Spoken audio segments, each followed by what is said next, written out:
Today we're building on the Wend River. Hey, wait. No, stop. Don't attack him. No. Alright, for this Let's Build Kenshi, we're building on the Wend River, which is in Okran territory. It's really beautiful. Very scenic. Genesis changes resources, so take this with a grain of salt. I'll refer you to the wiki on the official values, which are kind of confusing. It says a lot of resources are dead. There's iron, but not water, but it's on a river, right? So, yeah. So we're going to put down our small shack here and get the whole process started. I previously built a base for another playthrough that I'm using the same characters from, so it extended that radius outward from that point. So we're going to start with a couple of bridges straddling the river here. And when you're building things, you want to keep the structure, the foundation in mind, right? So I like to use metal arch bridges. I've done that in my new Atlantis build a lot. You're going to make sure they're level. So X, Y, Z are your friend as far as the directionality stuff. And on top of the bridge, I like to put the, well, obviously the stairs, right? So first quick point is you want to test the pathing on anything, right? Before you put layers. So I'm going to put the stairs here first. And then save, of course. Always save, always save. Always save. After you're done saving, and you can fix stuff and rebuild the mesh and load. This guy's a terrorist in this area, but who cares? Whatevs. Anyway, we're going to test the pathing here.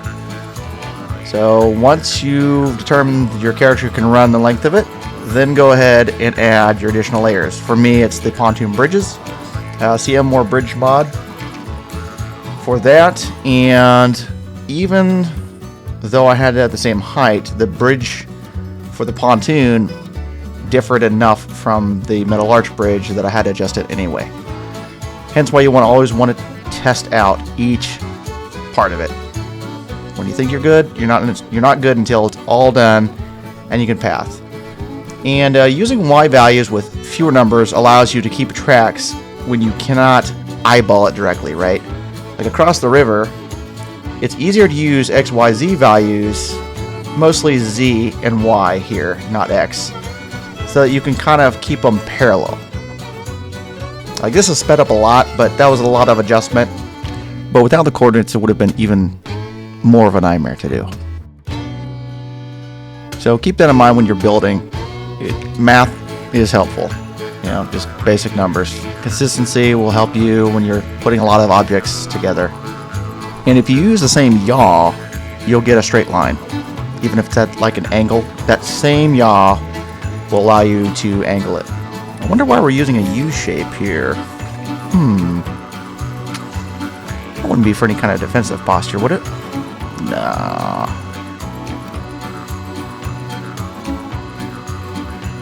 Maybe. We'll see. Looks pretty though. Alright, we wouldn't be skeletons if we didn't decide to stick a giant factory on top of this. Just kind of popped in my head. I haven't tried an elevated one like this before, so why not? So I'm going to have to use stairs to get from this platform that my characters are on to the levels of the factory here. Activate. And I didn't realize when I was placing this that the entrance is on the other side, because from above they look the same. So I ended up having to go back and add these platforms to be able to path around to the other side. So again, when you're doing this, it helps to know what height you're going to. I use this height for all these platforms, which made it a lot faster. Test it every time you do it, because after every change, the little bit of an error, a gap, a height difference is too much, and you could be sitting there for hours wondering what the heck happened if you're building a more complicated base or setup. Activate. For some reason, I initially thought that these stairs weren't the proper height, but I don't know if I was blind or something. Not even close. I had to adjust those later. So here's the platform on the other side. And we are going to get attacked, but Lamau, I don't remember if you remember the map thing from earlier, but my existing base meant the center of it wouldn't be where this location's at. So don't know if that's a glitch or exploit you can use, but you know, here's the water entrance. So if they eventually do make it here, they can swim up the river to the gate. It's hopefully underwater enough to be obnoxious. But even if it's not, I can just open it up, and then they're going to go up that ramp. That's the idea with that. Here's a pretty sunset, and the upgraded setup with the turrets. Sped up lighting process. I have darker nights installed just because I think it looks more immersive and cooler, but it does mean that you have to add a lot of extra lighting. So that's what this section's about. Activate. That's a crooked light, so again, instead of XYZ, you go to yaw, pitch, roll, pitch to 0, and roll to 0. Will get you level. And here's our turret wielders. Wielders? Activate. Whatever. Turret gunners. Ooh, another sunrise. And here's Zern, the terrorist, admiring the water view I used the ramp for. So this is again the entrance that anyone attacking is going to have to go up. Here's a group photo. How nice. The main entrance. Underwater.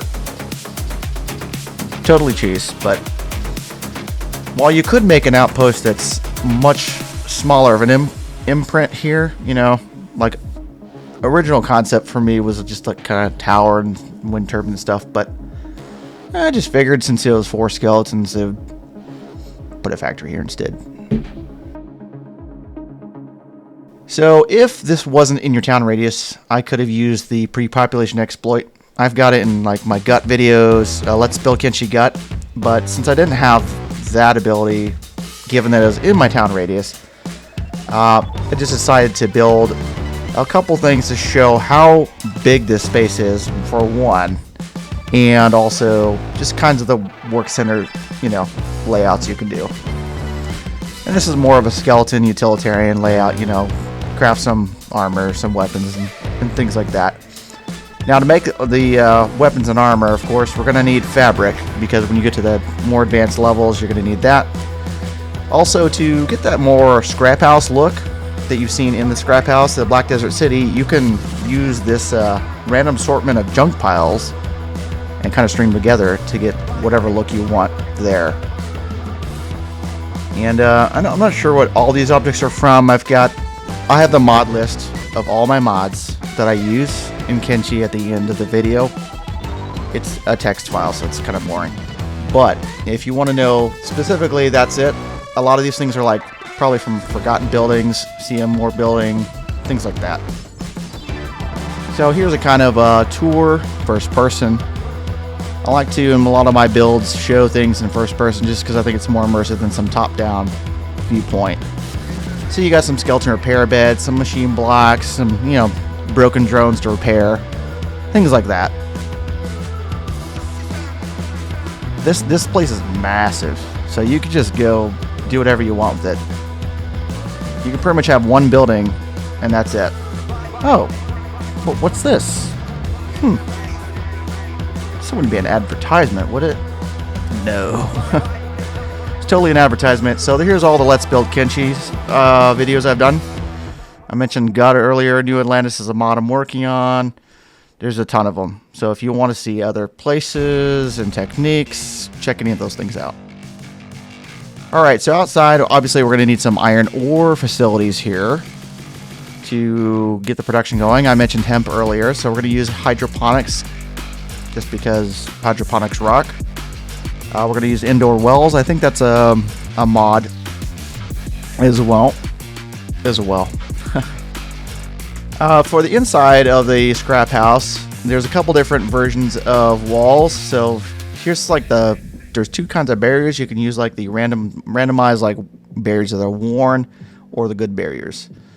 And what's nice about that is you can just drag it across and then right click the segments you want to change. And then just like the scrap house, you can, put in your whatever flavor shop counter you want to get kind of that feel if you want to trade. Now I have a lot of econ mods, again at the list at the end, that make the shopping experience more immersive and less, hey, I gotta trek, to the nearest city in order to sell my goods.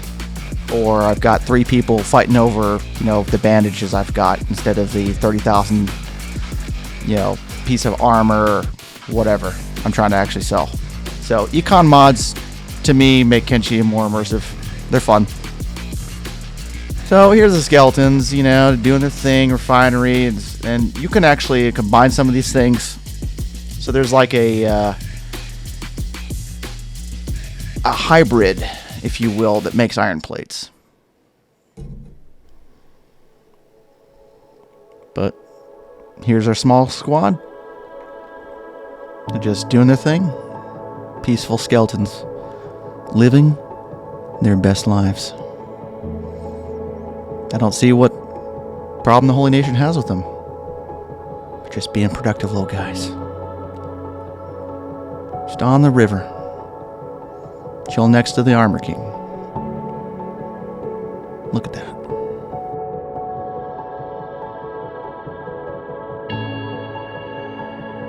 They took something, made it from nothing.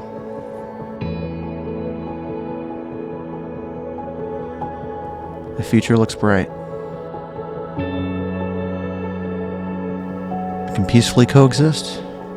See, just out of the way. Just out of the way. Yes. What? Uh-oh. Well, scratch that. Yeah, I did mention Zern's a skeleton terrorist in the Holy Nation, right? I think I did. So, just ignore this part.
Anyway, here are the skeletons. Crafting armor, being productive members of society. Here's either Punk or Screamer. Yeah, I know. I should know which one's which. Whatevs. They're just chilling out. Just being. This beautiful land of prosperity. Anyway, here's my mod list. There's functional mods, graphics mods. I do use Suzuki Reshade, which isn't listed there. It's an overlay for the visuals. Anyway, see you next time.